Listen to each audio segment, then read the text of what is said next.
G'day battlers, and today we're going to be talking about the Little Cup Holiday Edition, and it is going to be a bit different to every Little Cup Holiday Edition you have ever played before.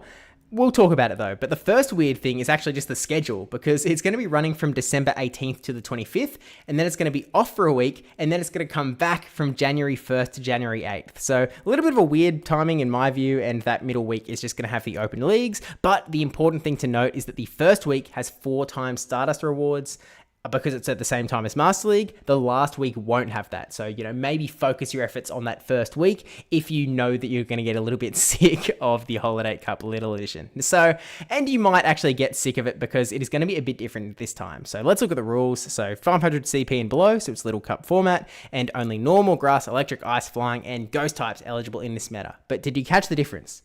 Because usually Smeargle is banned. This time, Smeargle is apparently open season, and this is something we've actually been seeing a trend towards this, where really OP Pokemon in the Little Cup are all of a sudden being just let free. So Pokemon like Shuckle and like Smeargle are all of a sudden being let run loose in the metas that they would otherwise be eligible for and have been banned for in the past, and it is definitely going to be a bit of a Smeargle-y meta. So I have taken it out of the meta simplified video, but let's actually take a look at the graphic and out of the graphic, and we'll sort of talk about what I mean. So here's the graphic, and obviously we'll get our screenshot.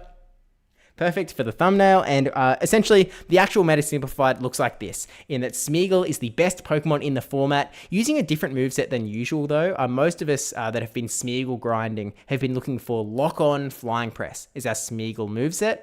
It's actually PvPoke recommended to run Incinerate Flying Press in this particular meta, but if you have a Lock-On Flying Press Smeargle, it is still going to be really, really good, and it is definitely a Pokemon that you're going to want to run if you have access to it. If you don't have access to it, it's a bit tougher. It's definitely a bit of an unfortunate one to be missing because it is so strong. And so I'm really just going to recommend that you really lean into making sure you have counters for Smeargle, which in this case is really going to be leaning into the fighting types, and we will talk about those. You can sort of see them behind. There's like the fighting group down in the bottom right hand corner. I'm really going to sort of suggest leaning into those guys a little bit, and we'll see how prevalent Smeargle actually is. But for this video, for the purpose of this meta graphic, I've just taken Smeargle out of the pool so we can sort of talk about what a normal meta will look like a little bit. So let's take a look at the sort of non-Smeargle meta. So if Smeargle wasn't meta, the main meta Pokemon would be this Pokemon in the very top of the graphic, being Amora, who's running that Powder Snow Weather Ball Ice moveset alongside Ancient Power,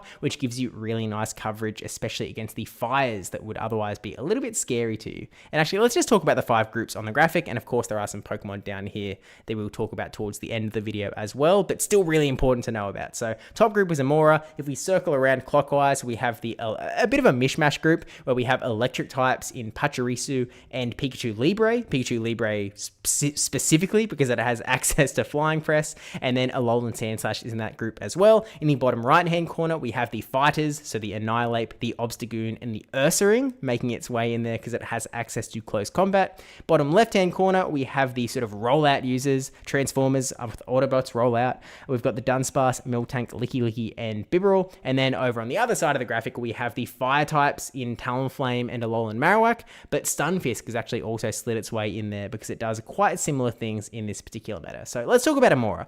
Very strong Pokemon and has a lot of counterplay. Because it has Ancient Power, you're able to beat down those fire types, and with Ice Weather Ball, you're able to beat down Stunfisk as well.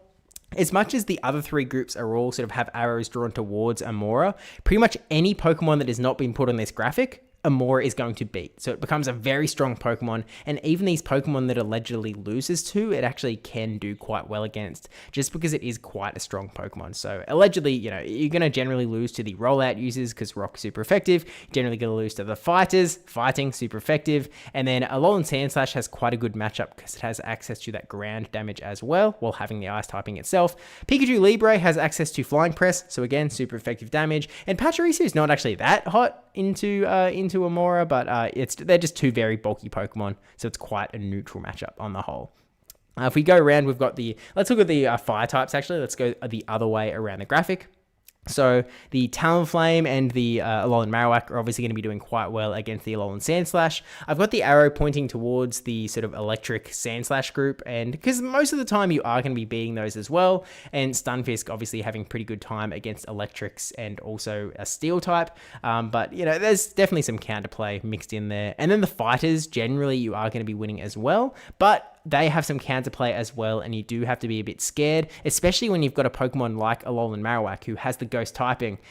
Ghost typing can definitely, take some big damage from a Rage Fist from Annihilate or a Night Slash coming in from Obstagoon. So it's not exactly a guaranteed matchup, but in general, I feel like that arrow generally goes in that direction. Because of the fires, you're pretty much going to lose pretty hard to the rollout users. That's really the main reason why they're here.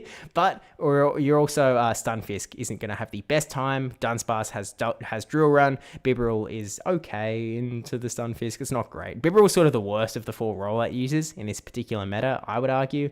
But then Miltank and Licky Licky, the matchups aren't too bad for the Stunfisk. You at least have some level of play. Now let's talk about the rollout users, because they beat the Fires, they beat the Amora. They have a pretty decent time up against that top right-hand group as well. Partially because they do have, Dunsparce has Drill Run, but otherwise, Rock adds up to Alolan Sandslash. Pikachu Libre actually has quite a lot of counterplay because it has that access to Flying Press, so that is definitely not a guaranteed matchup if you are those rollout users. The Flying Press is going to hurt. And then when you're up against the fighters, they are really your main counter. So you are obviously losing pretty hard to those as the normal type. You've then got the fighters, beat the rock, beat the normals, generally lose to the flyers plus Stunfisk. And you've got a bit of a back and forth arrow here with the electrics and Sandslash. Obviously, Alolan Sandslash is double super weak. Double weak? I don't know. Fighting is double super effective to Steel Ice typing, and so they do quite well into Sandslash.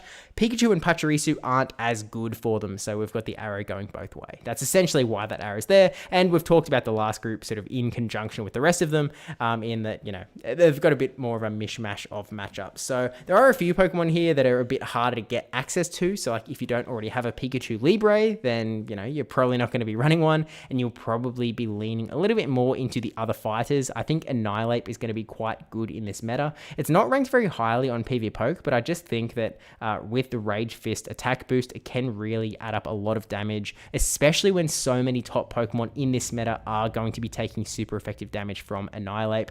And you're going to be having that really decent matchup into Smeargle. And so having that matchup in a Smeargle is absolutely huge. So I really do think that as fighters are going to be quite important, pretty much because of that. Now let's talk about the Pokemon down in the right-hand corner. We've got Cottony, who is a Charmer. Charm obviously has a really strong role here, especially as a Smeargle bodyguard or a rollout user bodyguard, protecting them from the fighters. You've got a really good matchup if you land a Cottony into an Annihilate, for example, but across the rest of the Pokemon, it's definitely a bit harder to find a good matchup, I would say. There's other Charmers like Wigglytuff that you could use as well, but I would argue that Cottony is probably the best one.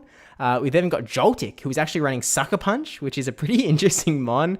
It's very much just all about that neutral damage, and I think could be a pretty fun one. It's ranked relatively high on PvPoke as well, so you'll definitely be seeing some Joltik teams. We've got Alolan Vulpix that's a little bit hard to see in there as well, who is just another ice user that's kind of, I would argue, worse than Amora. So if you can run Amora, I would sort of push you in that direction, but Alolan Vulpix can be a little bit of a sort of side grade if you want to go that route.